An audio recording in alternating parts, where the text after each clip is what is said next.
Hi there, everyone. Welcome to the Google Digital Garage. Before we get started properly with the session, just a few little bits of housekeeping. And first of all, I want to make sure you can see and hear me. Obviously, I think that's quite important. If you're having any problems with your visuals, with the connection, anything like that, the best thing to do throughout the session is just to refresh your browser page. That fixes most of our issues. And if you're still having problems, especially with buffering, then if you go down to the bottom right corner of the YouTube video, there will be a little cog.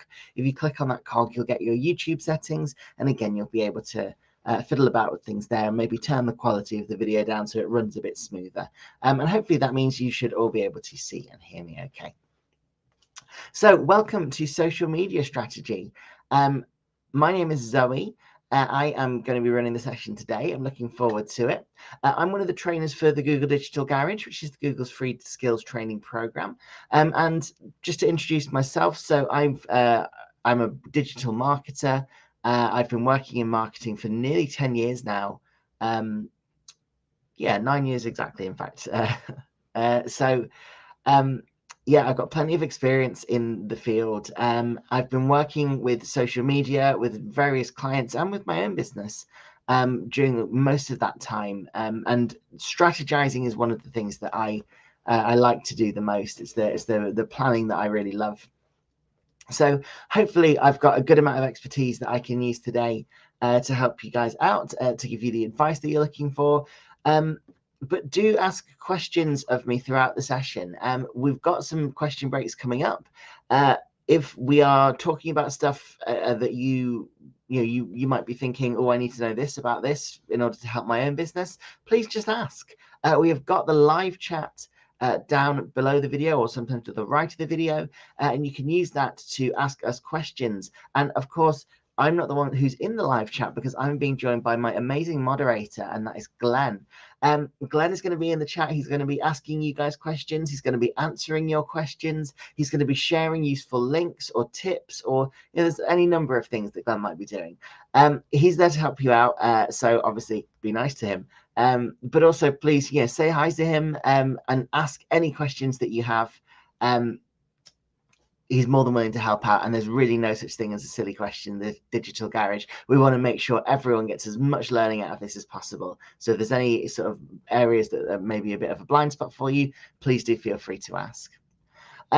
Only a few more things before we can get started. One of them is that we do run these courses. This is part of a broad offering of courses, and we've got loads of other webinars that we're running all the time. I know we're running one tomorrow at least because I'm doing it. If you would like to learn more, there is a link in the video description to all of our webinars. They're all completely free. They're all just like this one. They're just YouTube live videos, and hopefully you'll be able to get a lot out of them. So do make the most of that and sign up for those if you can.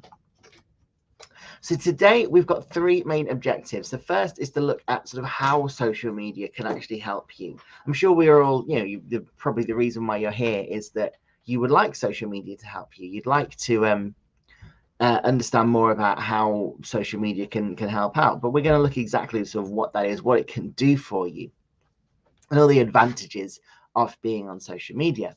Then we're going to look at the actual process of building that strategy. And finally, we're going to look at the sort of the best practices, the tips and the tricks, the tools that are out there to help. We're going to share some of those so you can sort of tweak your strategy to be as effective as possible. So those are just the objectives that we've got for our session today.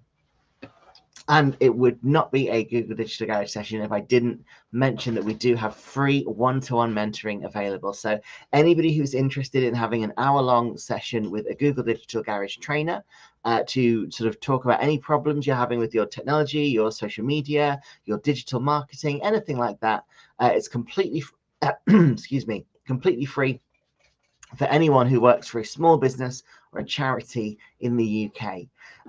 All you need to do is go to g.co/UK mentoring and sign up using that link, and you'll be able to access your free mentoring session. It's really, really worthwhile. I certainly always enjoy doing them, so do take advantage of that. So how can social media help your business grow? We're hopefully all aware that social media has had a huge impact on the way that we communicate and the way that we talk to each other, and also the way that we market and sell to each other, which is a big part of being part of a business. These stats probably won't be a massive surprise to anybody. Your customers are all on social media. Not every single customer. There's a small percentage of people who aren't, but certainly there's a huge portion of people, 44 million users in the UK, and this statistic is from 2018. So there's almost certainly even more users now. 44 million out of about 60, 70 million people. So a huge proportion of the UK is an active social media user, as in somebody who uses a social network at least once a week. On average, we spend an hour and 54 minutes every single day on social media. Some of you might be looking at that and thinking there's no way that I use that much time on social media, but obviously it is an average. It's skewed by people like me. I definitely use more than 1 hour and 54 minutes, although to be fair, it is my job, so I'm allowed. But even casually, I use probably more than an hour and 50 minutes if you consider all the time I spend on TikTok when I should be getting up in the morning. So this is where your customers are. This is where your audience is. And they're on there for a significant part of the day. And if we don't take advantage of that, you can think of it like you've got the opportunity to put a billboard up on one of the busiest roads in your city. If you don't do that, you're missing out on a lot of potential business. Doesn't mean that your billboard's going to work, doesn't mean that you'll put the right message on there, but there's no way that you can reach all those people without getting involved and putting that billboard up. It's the same as social media. We've got this huge audience. If we don't take advantage of that, if we don't try to put something on social media, then there's no way we can take advantage of that big audience. And that's what's going to hopefully help your business succeed. So what are the advantages of social media? Well, it can generate more sales. So there's a whole bunch of different reasons why. We can reach new audiences with social media. We've got up to as much as 84% of the UK population is on at least one social media platform. So that's a huge potential new audience that you could reach there, as well as maybe audiences from around the globe, because there's no sort of global barrier to entry for social media. Anyone can sign up for a social network, no matter where they're based. Just before we get into the next point, I can see that we've got a sort of a bunch of social media aficionados in the chat. We've got OMP London and RSK both saying more than an hour and 54, and Lie Diary says about 3 or 4 hours. So good. It looks like we've got some experienced social media users with us. That's always good to know. I'm sure we're contributing to that average figure. We're knocking it up a little bit, piece by piece. Fantastic. Thank you guys for sharing. Brilliant. So how else can it help you create new sales? Well, there are new business opportunities available on social media. You can connect with customers in different ways on social than you would be with most other marketing forms. You know, if you put out a paid ad on Google, or if you use something called search engine optimization to make yourself more discoverable on search engines, or if you were to just like put an advert, a print advert in a magazine or an advert on TV, all of those are very one way. You can put things on the internet, you can put things in print or on TV or on the radio, but your users can't reach back to you. They can't talk to you. On social media, it's a two-way street. You can talk to your customers, you can communicate with them, and they can communicate with you, which means you can be lots more interactive. You can do things like competitions, like social media posts that ask people questions and start discussions. And these are all potentially opportunities for success in business. We can also be really highly targeted with social media, and we'll look into this in a little way, but think about all of the data that we provide social networks. Now, this might be a little bit scary, but ultimately, you don't have to provide any of this data. But in theory, Facebook might know where you live, or at least generally. It might know whether or not you've bought your house. It will know how old you are, when your birthday is, whether you're married or single or in a relationship or it's complicated. It will know what your interests are because of the things that you've hit like on in Facebook. It might know other things like whether you've got children or not, because we tell Facebook these things. We're willingly giving up that data. Again, if you don't tell it, they won't know. I don't want to scare anybody about Facebook, but if you tell the social network, if you announce on Facebook that you've just got married and tag your spouse in it and say that you're married, then Facebook has that data. So you as a marketer can use that information to target specific groups of people. For example, people who just got married. That's a perfect use of the social network. You're targeting really specifically the customers that you want to reach, which is great if you've got a specific niche. And of course, all of this means that you can build relationships and networks, whether that's professional networks on like LinkedIn, or networks and relationships with influencers who are able to do some of your marketing for you, or just relationships with your best customers. All of these are options with social media. It adds value to your brand. Now, what do we mean by that? Well, it makes your brand more valuable. If you think about a brand like Rolex, for example, we would say that that's a very, very valuable brand, because when we think about Rolex, we think high quality, we think good customer service, we think luxury brands.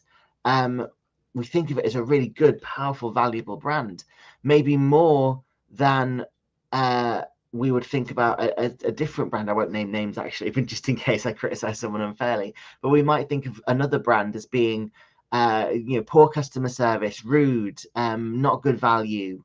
That would be a low value brand. So we want, as businesses, we want to add that value to our brand. We want people to think of us as a really good, high quality business that they would want to make a purchase from. How do we do that? Well, social media can absolutely help.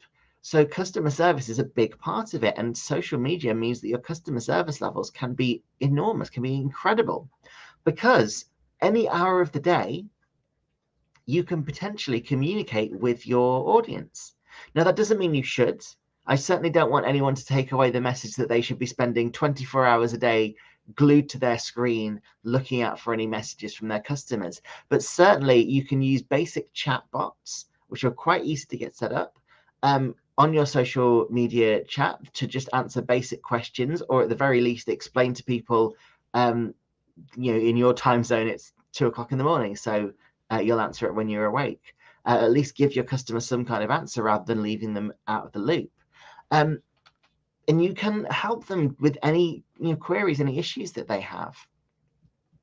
You can start those two-way conversations. People like to talk. People like to be talked to as well. So there's two-way conversations where you're able to not just tell your audience something, but listen to them as well. That again helps build that brand loyalty and increases your brand value. You can show a new side to your business, or show a side to your business. You might not really have shown any personality in your marketing so far, but you can show that personality. You can be sort of, this is who we are. This is the kind of personality our business has. And of course, you can build a community. You can build a community through social media, which the community exists on social media. You'll have people potentially who are loyal, brand advocates, people who really, really love what you have to sell. People love the product, love the service, but also are loyal to the business because of the level of customer service and interaction that you've been giving them. If that is the case, then fantastic. You've got a community of people who will be your super fans, who'll do a lot of your marketing for you. And speaking of your marketing, what else can we gain from social media? Well, it helps you get noticed on search. You might have spotted that if you Google a certain topic, you might get a tweet as a response, or a LinkedIn profile, or a Facebook profile, or Facebook page. Social networks means that there's more places on the internet that you exist as a business. The more places you exist, the greater the chance of you being picked up by the search engine. So it will help you get noticed. It's also a route for people to get onto your website. If you put a competition or a link to your site on your social media page, that's a route for people who maybe never heard of you before to find your social media profile. From there, get onto your website where you can start selling to them. It also means that you can get just data. Facebook page insights, Instagram for business, Twitter for business. All of these are analytics tools that exist within the social networks that let you look at who your audience is. You know, you might have 500 people liking your Facebook page. Well, what percentage of them are men? Which percentage of them are women? Well, with Facebook page insights, you can find exactly that out, along with a whole bunch of other information, which will help you understand how best to market to your audience. And of course, your competitors are telling you a lot about their business through social media. So you can look at your competitors and see, well, what are they doing? What are they doing that's different to what you're doing? Why are they doing that? If there is a niche that they have not spotted, if you can see that your competitors aren't doing something, that none of them are doing one specific thing to do with your business, well, that can maybe be your niche. That could be where you differentiate yourself from the competition. So looking at your competitors is a huge, huge, huge advantage, and definitely something that you should be doing. So ask yourself, when it comes to your social media, it's not enough just to have a Facebook page or an Instagram account. You have to do something with it. So ask yourself these questions. First of all, are the posts that you make on social media bringing people to your website? With a few exceptions, you're not going to make money off social media directly. No one is going to pay you for being on social media. The reason we want to be on social media is that we can get people from there onto our website, which is where they can buy things from us. We want to encourage people using social media. We want to encourage them to come to our website and encourage them to make that purchase. If the posts that you make aren't doing that, then you've got to question, are you doing the right thing? You know, there are some absolutely fantastic social media pages out there, but if you as a business are posting a lot of really, you know, you're commenting on the latest Korean pop bands, and you're talking about all the latest celebrity drama, and you're getting a lot of business, you're getting a lot of attention on social media for the things that you're posting, but you sell shower curtains and no one is buying them because no one's coming to your social media for that, well, then that's a problem. You need to be making social media posts that drive people to your website so that you can make that money, because ultimately that's why we're in business. Who are your most influential followers? Really important question, because these are the people who might be able to do your marketing for you. If somebody follows you and they have 10,000 followers yourself, somebody follows you and they're that big on social media, maybe it would be worth getting them to do some of your marketing for you with influencer marketing, where essentially all you would need to do is give them a product, send them something and say, would you, for the price of a free product, would you just review it for us? Let us know what you think. Hopefully you're all confident in your business, you're confident in your product or your service. And you know that if you've got an influential person, you could maybe give them a product or give them a free sort of version of your service, and they will review it positively. And they will have those 10,000 followers. A lot of them will trust them, and also will see it as a very authentic way of marketing. It can be a really, really effective way of marketing your business. When is the best time to engage with my audience? That is a really interesting question, and it's a difficult one to answer. Globally, the best time to post on Facebook, for example, is around about 11 a.m. on a Wednesday. And that's when most people around the world are on Facebook. But that might not be true for your audience. One of the big reasons that 11 a.m. on a Wednesday is so big for social media, or for Facebook specifically, is that mornings tend to have a bit of a spike, because people drop off their children at school, and then quite often will go on Facebook once they get some time to themselves. And also, Wednesday, middle of the week, everyone's tired, everyone's sort of a bit worn out. That's when people might be taking cheeky extra breaks and going on Facebook, and it's what they call Wednesday hump day, don't they? You've got to try and get through that peak of the week. But your audience might be different. People who work full time, they might be going on social media on their lunch breaks or after work. People, if you're targeting freelancers, then maybe they're on social media all throughout the day. If you're targeting teenagers, then maybe they're on social media quite late at night. So it's all about working out, right, who is my audience and when do they use social media, so you can be there posting when they're active. And finally, the most common question that I've ever been asked, I think out of all questions in my life, more than what do you want for dinner, is what should I put on Facebook? What should I put on Instagram? I don't know what to post. It's hard, especially if you're trying to keep up with posting over and over again. You know, you've got quite a lot to think about when it comes to posting, but we will go through the kind of things that you can post and how to succeed.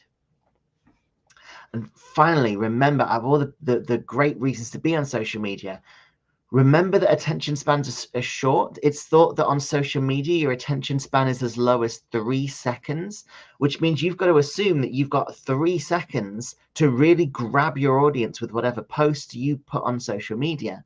After those 3 seconds, they will have decided whether they want to read it or watch it or look at it, or they want to just keep scrolling. We need to stop the scroll. The content you create has got to be good enough to stop people from scrolling. Remember, there's lots of competition. Remember, there's loads of other brands competing for attention, which means you need to work out how you are going to stand out, which is really, really important. Remember that it's not always free. Although social media is free at a basic use, you know, to use Facebook, it doesn't cost you any money.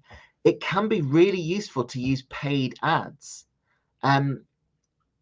They can be incredibly effective. We've got an entire webinar on paid advertising, which I believe is called Get Started with Digital Advertising, but I can never remember the titles of these things for whatever reason. I've got a real blank spot for that. But digital advertising and social media advertising can be extremely effective. It's a really great way to reach an audience who doesn't know you exist yet. But you might have to pay a bit of money. So just bear that in mind and be sensible with how much you spend. And finally, once it's public, it is public. You have to assume that if you post something on social media, yeah, okay, you could delete that post, but you have to assume that someone might screenshot it.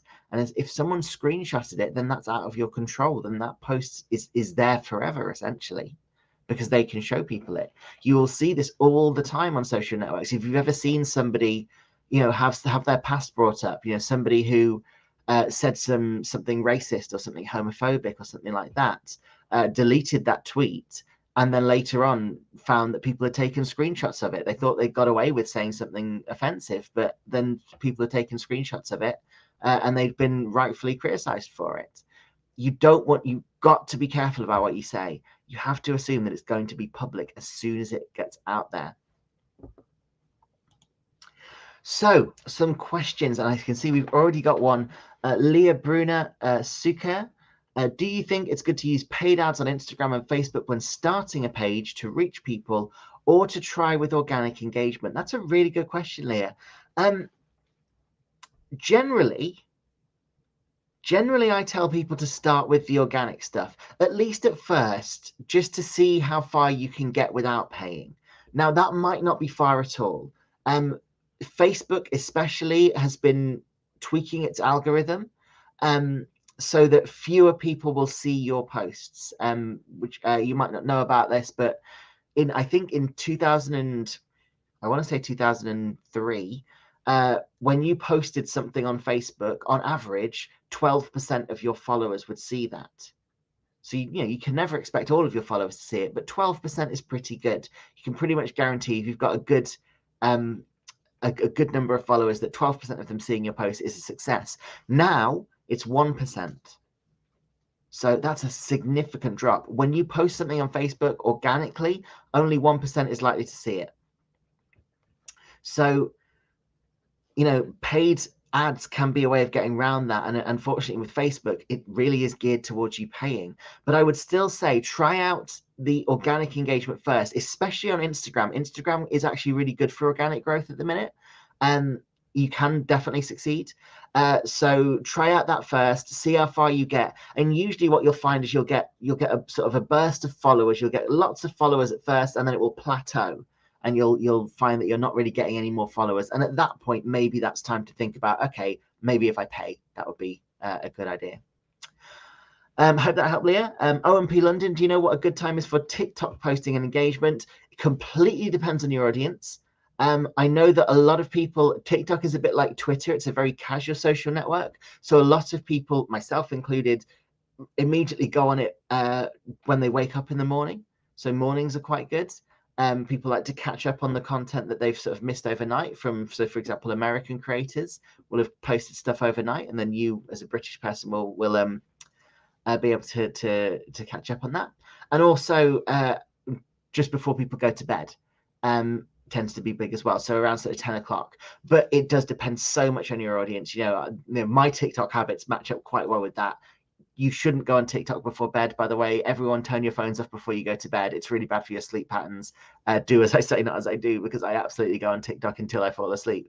But that I kind of match up with most people's browsing habits. But again, your audience might be completely different. So you do need to try and work out who they are and when they will be likely to be active. And if you set up your TikTok page, you should be able to get some of that info through TikTok Analytics. Brilliant. Thank you so much for your questions. That was really, really useful. I hope I have answered them well enough. And now we can move on to actually building that social media strategy. So we've got 5 steps in this, and we'll go through each of these in a bit more detail. The first is decide who your audience is. We need to define our audience. Then we need to choose our business goals. We need to set ourselves some goals. Only then do we get to step 3, which is choose your social media platform, which some people see as a bit unintuitive. A lot of people think, right, well, I'm going to start posting on Instagram, and then they try and work out what their audience is and what their goals are. But actually, your audience might not be on Instagram, and Instagram might not be the best tool for accomplishing your goals. So work out the first 2 first, and then decide what the right social platform for you is going to be. Then we have the tone of voice. You've got to work out what kind of personality you're going to have on social media. And finally, decide what success is going to look like, so you know whether or not you have succeeded at your marketing campaign or not. So step 1, defining your audience. This can vary a lot. Generally, what we want to do is create 1 or 2 personas. A persona is an example of the average audience member for you. So if I was selling, I don't know, if I was selling football kit, my target audience might be, I think probably football is still more male than female, but I'm not actually 100% sure of that at the minute. But certainly of a certain age, football is more male than female. So my target audience is probably male. They're probably 20s, 30s at most. Again, for the most part, I certainly know a lot of people, now I've sort of hit my 30s, a lot of my friends who used to play football every night have found themselves retiring with knee injuries and things like that. So we're looking at probably men in their 20s. Who or what influences them? Well, they're probably really big fans of their football team. And we can work some stuff out from there. That would be my persona. My persona would be a 25-year-old man who supports Arsenal or something like that. That would be my persona. And that would be the person that I am posting for.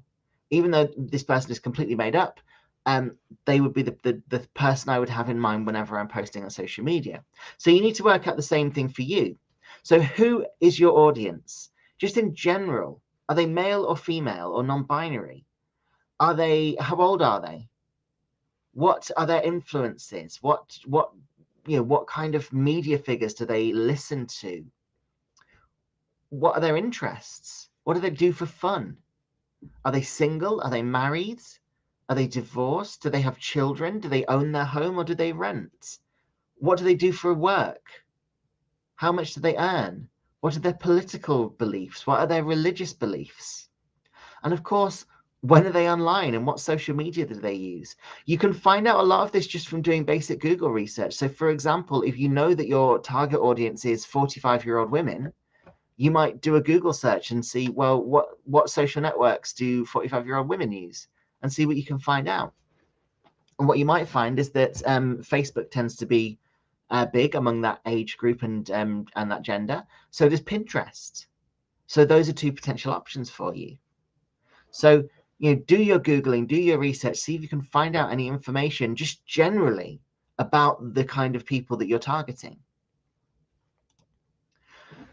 There are some other options as well. You can speak to your audience, talk to your customers, chat to them, ask them about themselves, send them out a survey, which you can do with something like SurveyMonkey or Google Forms.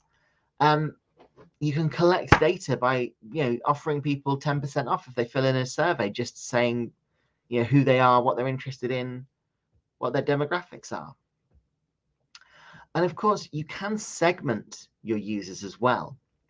So again, you might find that you're selling a product that really appeals to both teenage girls and 50-year-old businessmen. I don't know what that product would be, but that's your product. You don't want to just average out your audience. You don't want to go, well, half of my audience is 50 and half of my audience is 17. So we'll average that out and meet in the middle and say they're about 32. You don't want to be doing that. Instead, you want to go, well, okay, I've clearly got two very different audiences here. So I'm going to segment them out. I'm going to create two personas. And you can create multiple personas. I would say probably stick to 2 or 3. You can have more if you want, and some businesses need more. But for the most businesses, 2 or 3 is about right. And you don't want to create too many personas if you don't have that many sort of segments of your audience. And once you're on social media as well, we've also got platforms which provide you with some great insights. So this is just some data from, this is what it would look like for if you were to go onto some of these insights. So if we look at the middle one there, this one here is from Facebook Page Insights. And Facebook Page Insights is what anyone has access to if they have a Facebook page. And it will tell you all about the people who follow your Facebook page. So we can see here a split from age and gender. So we can see that this business, 67% of its followers are women and 33% are men. So 2/3 of its audience are female. Well, that tells us a lot, doesn't it? We can see here that the biggest age group for both male and female is between 35 and 55. That's where we've got the most of our audience. Even though most people on Facebook, you see the gray lines, there's sort of the gray blocks in the background. That's the stats for all of Facebook. So you can compare yourself to Facebook as a whole. So for example, Facebook looks like, we've got a good chunk of Facebook that would usually be used by 18 to 24-year-olds, but this particular business doesn't have any 18 to 24-year-olds following them. So we don't need to worry about 18 to 24-year-olds. That's great. We know that our target audience is around about 40. So that's our target audience. We've learned that just from looking at our Facebook page, which again, really, really useful to be able to do that. So step 2, define your goals. What do you actually want to achieve? Big problem that a lot of people have is that they go on social media and they think, what do I want to achieve? Well, I want 400 Twitter followers. So I'm going to go and achieve that. Why do you want 400 Twitter followers though? What's that going to actually do for your business?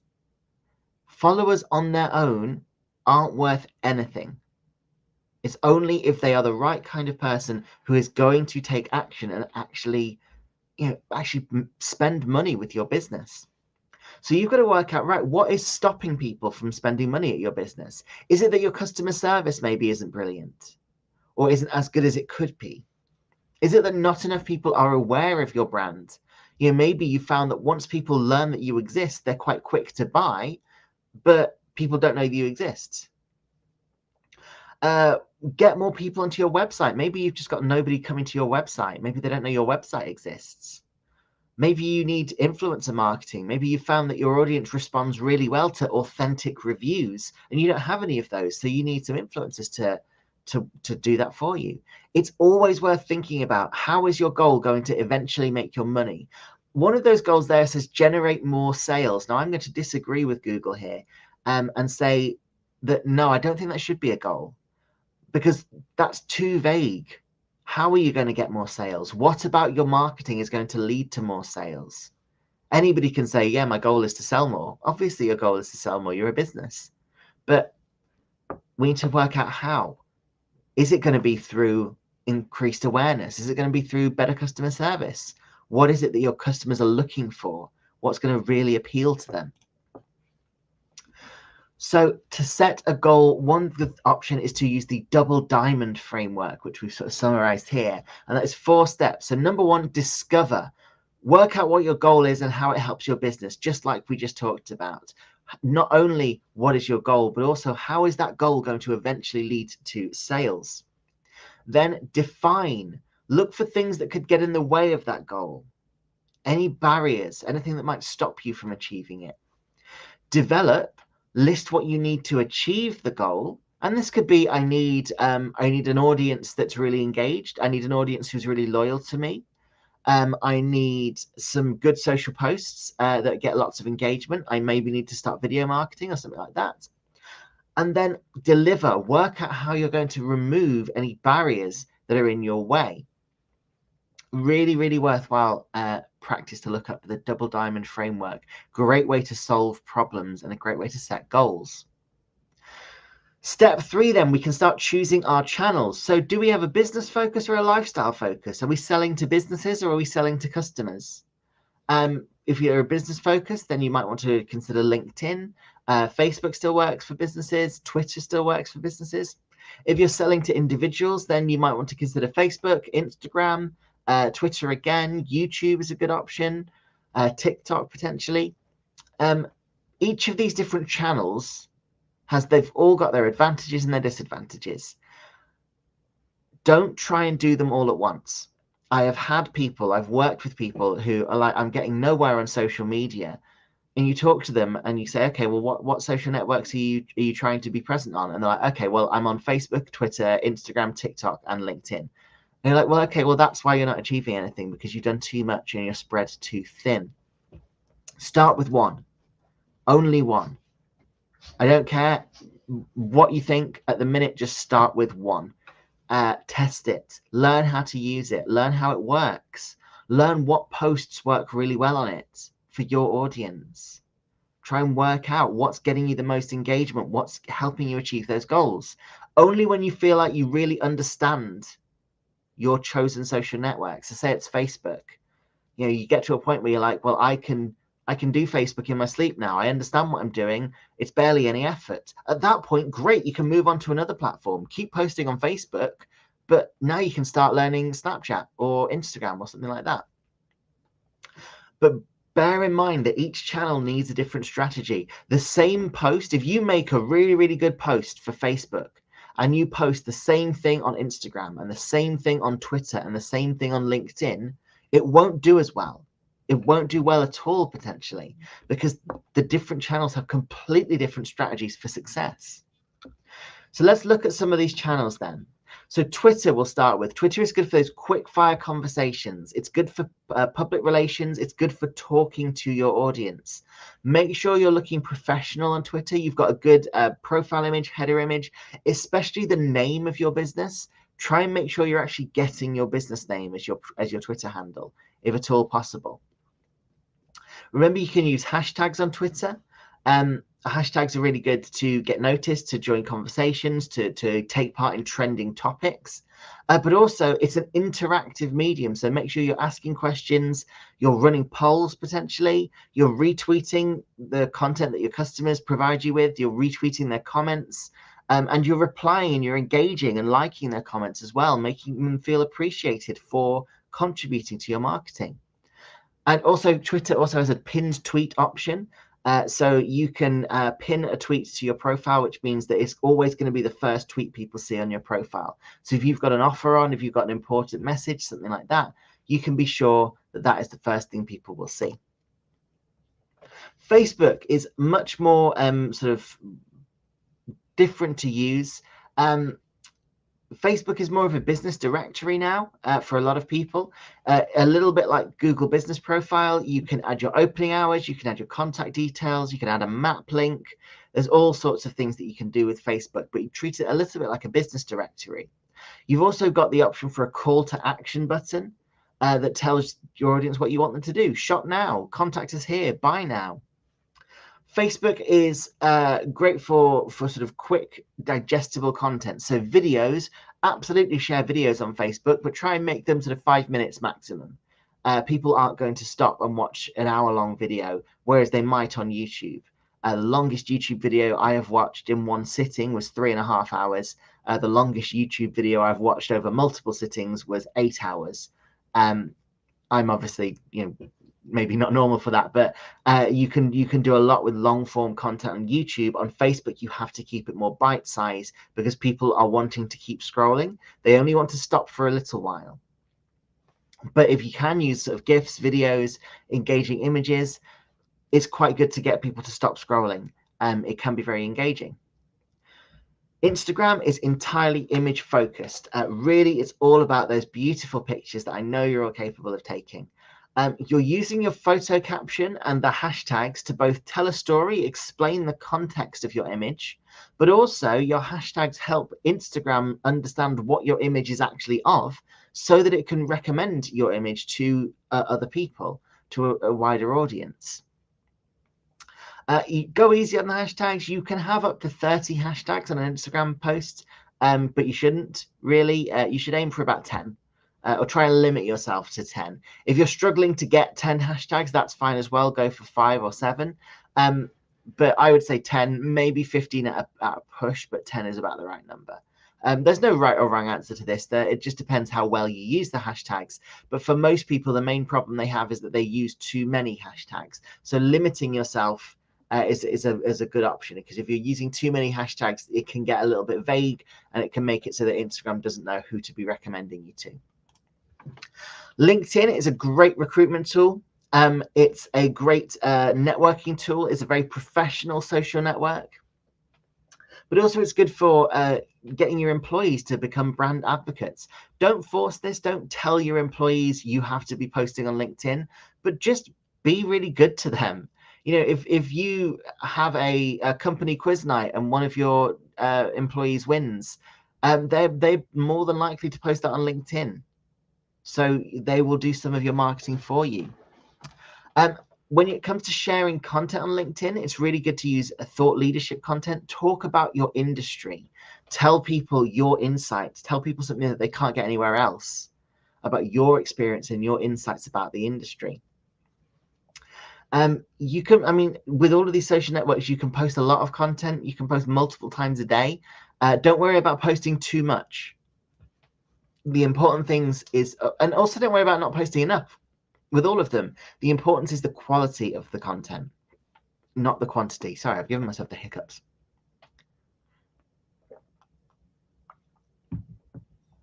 Oh, hopefully that'll fix it. I don't want to be hiccuping through the remainder of the session.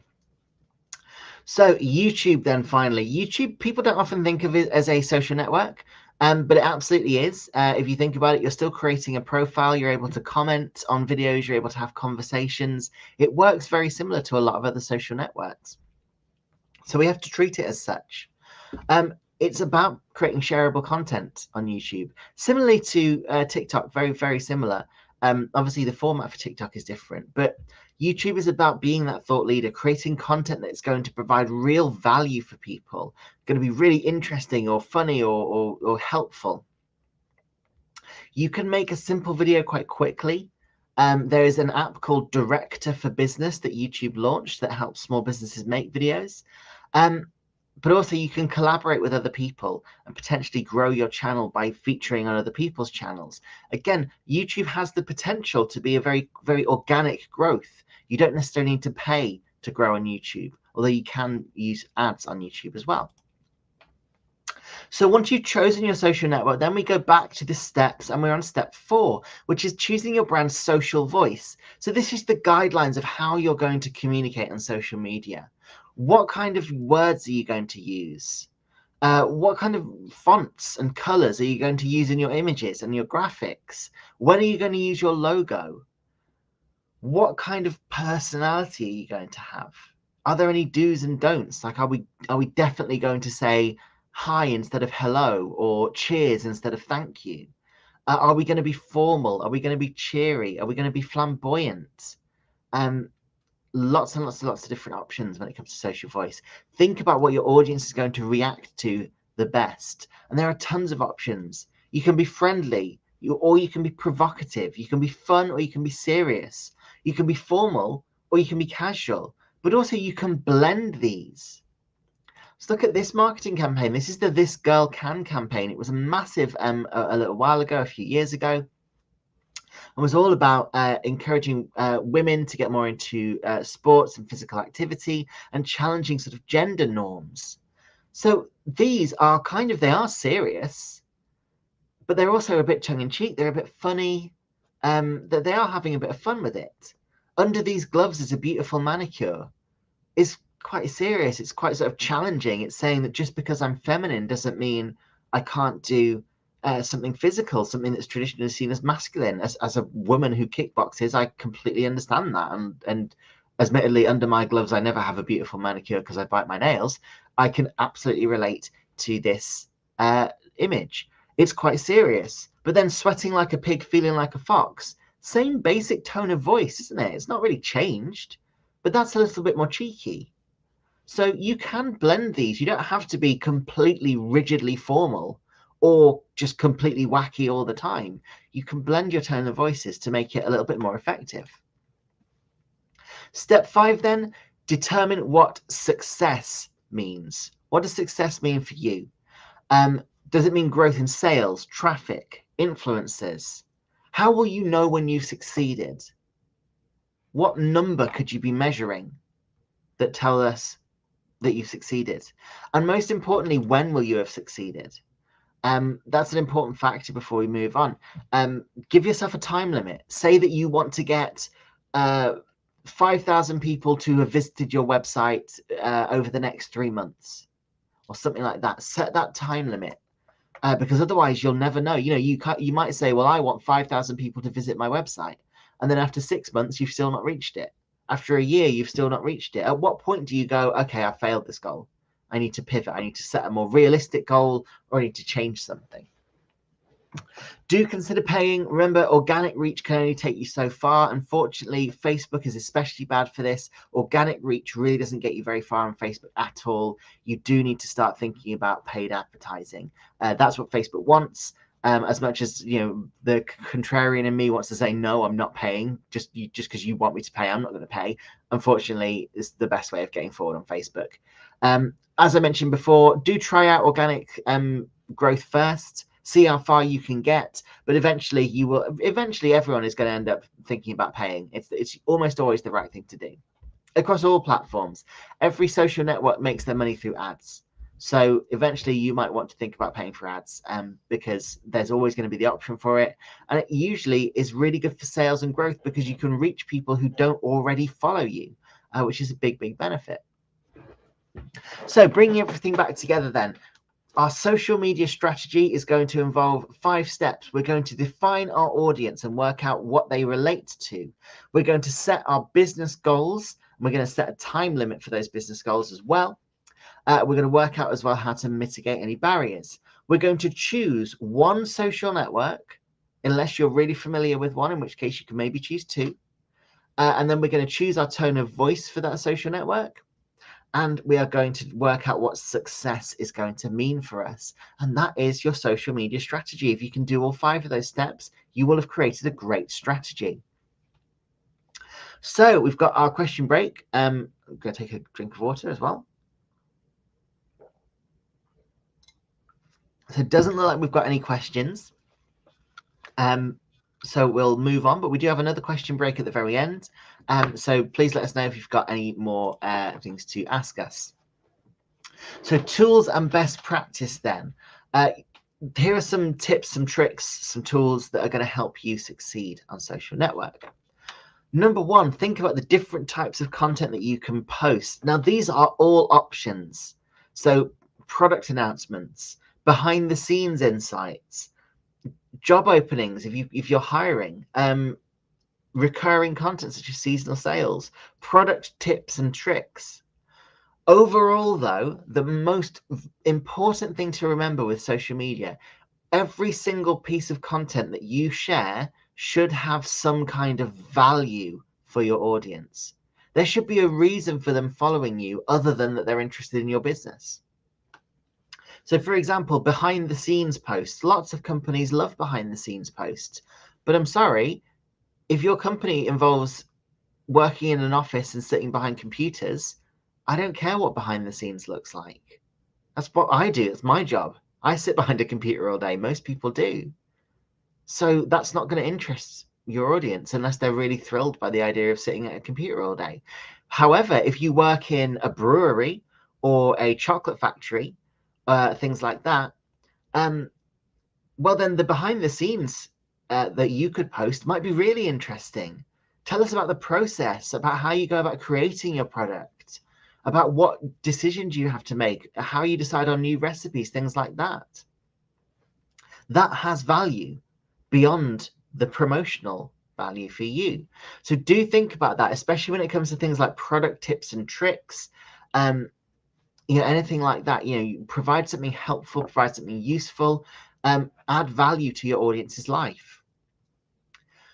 Remember, your customers might share things as well, especially if you create experiences worth sharing.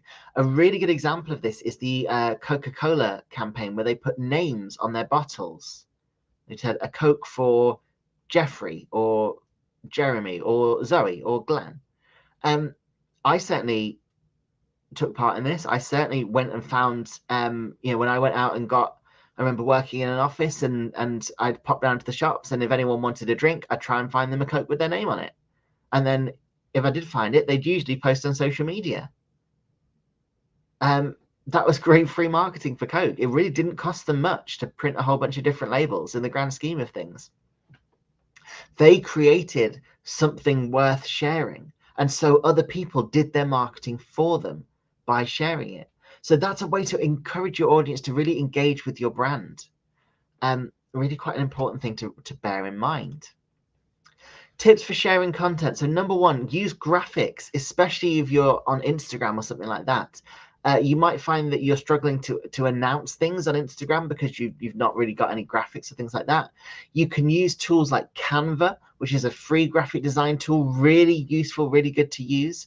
It's just canva.com, and I'm sure Glenn will be sharing the link in the chat. If you've got photographs, you can also use things like ViscoCam or Pixlr, which are both free video editing software. That's VSCO for Visco, and Pixlr is Pixlr. There's another tool called Grammarly, which is for spelling and grammar checking. You want to make sure there are no spelling mistakes going out in your social media posts or any grammar mistakes. You want to come across as professional. So Grammarly is a good option. And of course, there are other tools such as Hootsuite and Buffer that let you manage multiple social media accounts and schedule posts in advance. So you can say, if you've got a free afternoon on a Monday, you could write all of your week's social media posts, schedule them to go out throughout the week, and then you don't need to worry about it. Then you're free for the rest of the week. Although obviously you do want to keep on top in case you get any replies or any comments, things like that. So you've got the knowledge. You've now gone through this session with us. Now you've got the opportunity to actually see it in action. So what you can do then, some really good tips and tricks that you can do. First of all, set some goals for a strategy. Decide what your strategy is going to achieve for you. What is it that you want? Do you want more people to be aware of you? Because if you do, you're going to want to post content that makes more people aware of you. You're going to want to focus on getting people to share your content, and maybe paid ads is a good option there because it means you're able to reach a wider audience. Maybe you really want people to engage with your content. Maybe you want them to get really interested in your product or your service. Well, in that case, you might want to think about posting really engaging content. Next step after that, define your tone of voice. That's probably the most important part of this entire session. Work out what your tone of voice can be. Some people set lists of words that they are going to use and that they aren't going to use. So an example we used to have on one of, it might still be on one of these presentations, is a hypothetical Italian restaurant. That their do's and don'ts on social media might have been, instead of saying hello, they say ciao. Instead of saying customer, they say patron. Setting rules like that, so that you can make sure that you're engaging with your customers in a way that they are going to respond really well to, and so that your brand has got a really defined personality. And then, of course, choosing the right platforms to focus on and working out what those should be, and how you can use them as effectively as possible. So with that, we've reached the end of the session. We've got a final break for questions. Doesn't look like we've actually got any questions at the minute, although we have still got a few minutes to go. So if anyone does have any, please feel free to pop them in the chat. I can see, scrolling through the comments, Leah said that behind the scenes posts work really well with music bands. Yeah, that's another good option. Generally creative industries, so music, design, art, but also things to do with food and things like that, food and drink, they work really well with behind the scenes.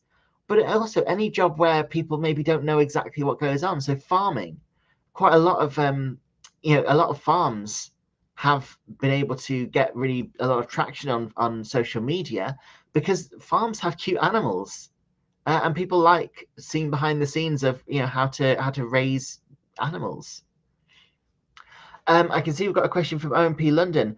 For the one-to-one mentoring, how long is the wait? I'm not 100% sure at the minute. Usually people are able to get started with it quite quickly, within a week or two, but that might be different right now. I'm not sure if we've got a particularly big waiting list or not, but usually people tend to get scheduled quite quickly.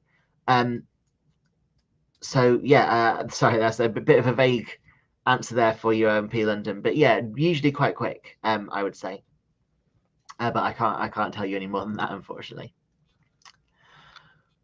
Brilliant. So keep questions coming if you have any.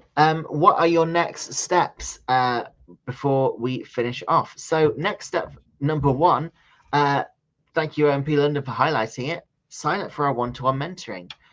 Anybody who works for a small business, works for a charity, and is based in the UK, you can sign up for free for our one-to-one mentoring service. Now, when we say work for a small business, you don't have to be sort of registered with the Small Business Federation or anything like that. If you've got a business and you would count yourself as a small business, then we would count you as a small business. So definitely check it out. Definitely make the most of it. You do get a full 1 hour of one-to-one mentoring with a Google Digital Garage trainer, and it is completely free.